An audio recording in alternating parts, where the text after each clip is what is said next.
Good morning. So we're still in November, but we've gotten two frosts already. It was in the low 30s this morning, 32 degrees, and it's forecasted to be 30 degrees tomorrow morning. So as preparation, I wanted to discuss what I normally do in terms of winterizing the tropicals, starting with this massive greenhouse here, which I will open up. But yeah, this greenhouse, unlike the one that's out in the alleyway, I'm not going to give it any heat.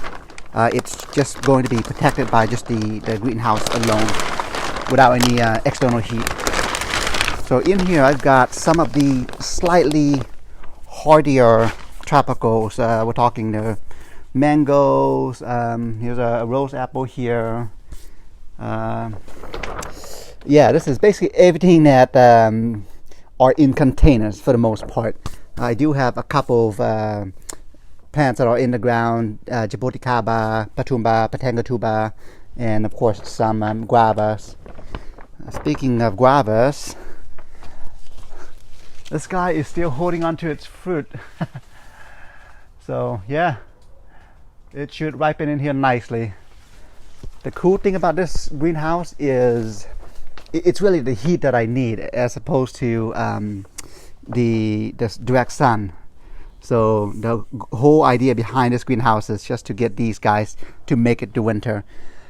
And going forward, likely next year and after that, I'm probably not going to have to protect these guys as much. They should be hardier by then.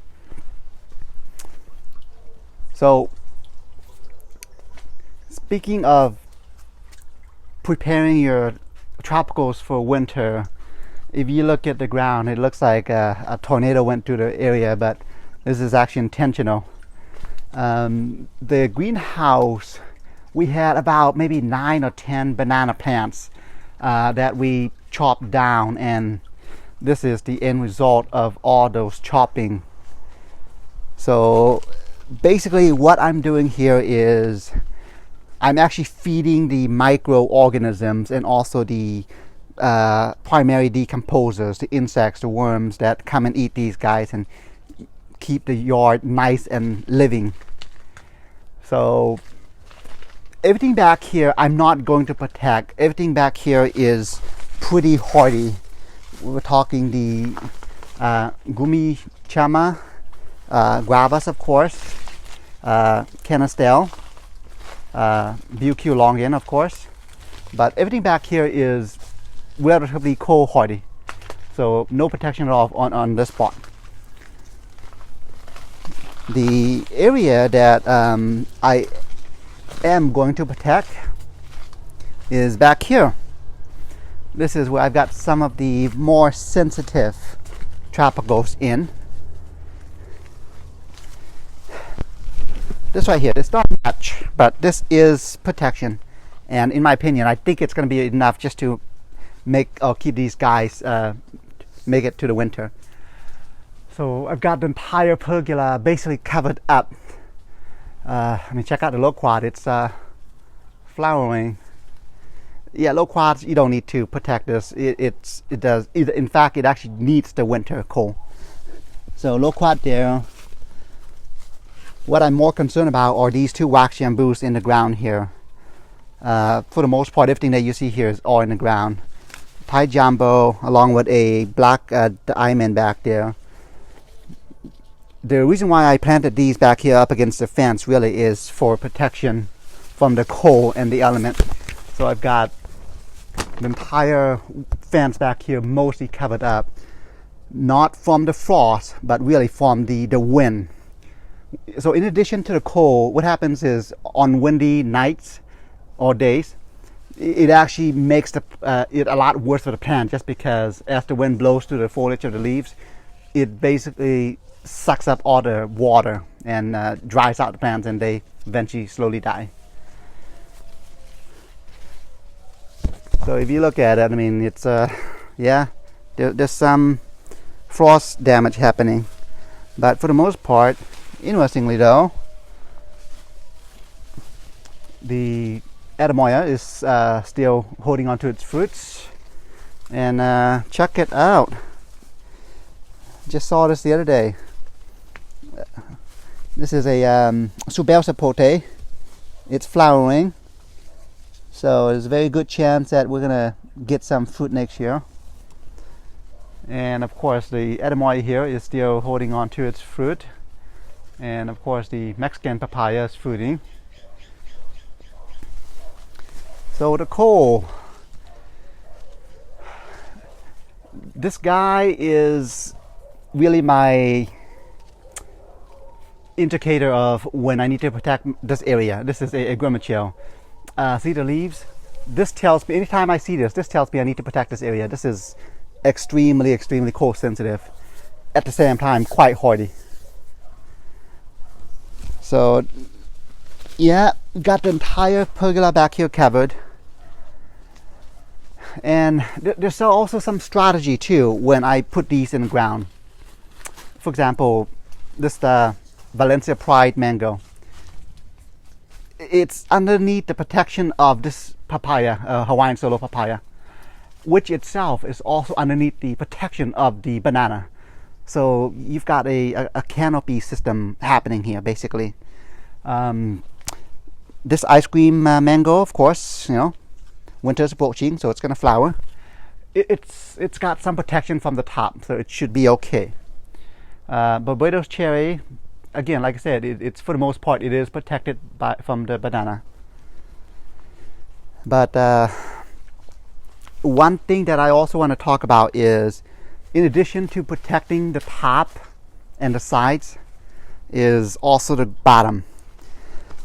This is about maybe a foot worth of mulch, wood chipping. So by having this much mulch on the ground, it keeps the microbes happy, keeps the insects happy, and also it provides a good insulation for the trees that are planted in the ground. Speaking of mulching, I wanted to give you a tip here. See these right here? If you've got a fence, standard wooden fence system like I do here, it is a good idea to add a layer of brick around it, so that way as the fungus breaks down the mulch, it doesn't break down the fence, because fungus, they do not discriminate. So yep, I've got basically the whole perimeter of the fence bricked up. And also a second benefit of having the brick around the perimeter is it tells me how much more mulch I need to add. It's a good indicator of how much these break down. So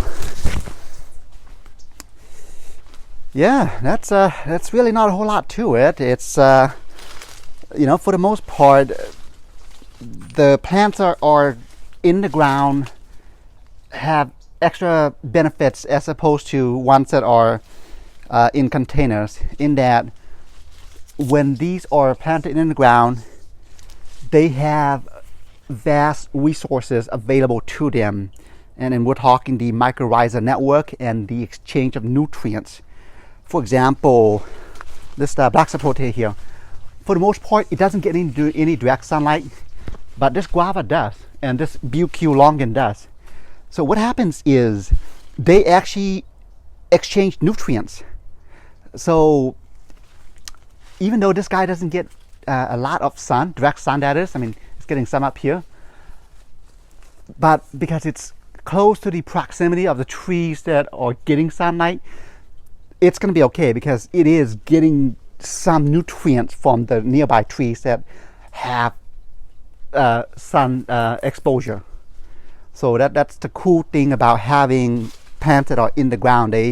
They're basically connected to the wood wide web, which is the exchange of nutrients and information by the trees.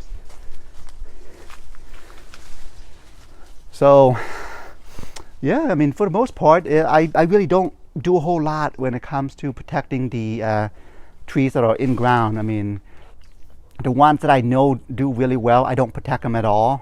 We're talking Sonam cherry, guavas, of course, citrus, don't protect them at all, star fruits, but yeah, it's you just have to know which trees need some protection, which trees do not. And the protection that I've got back there, I'm likely not going to be doing that going forward. Most of the trees back there are in the ground about 2-3 years now, so the roots are fairly established, so they don't require as much babying anymore. Speaking of bananas that we chopped down, this is kind of unrelated, but I mean, we've got a lot of bananas. Yes, I've got them in the bag here next to this ripened banana. The ethylene should ripen this out nicely. That's one batch. Yes, yeah, we've got a lot of bananas. And over a period of weeks, it should ripen like this. So yeah, this is the mangoes, the more hardier of the tropicals. And then we've got the main greenhouse here, which is situated on the side of the building. This is the ultra sensitive tropicals. I mean, check out the level of humidity in there. It's basically self-watering. But yeah, in here we're talking soursops, wax jambus, mamesa potes, alama, of course. So yeah, that is it. Right, have a good afternoon.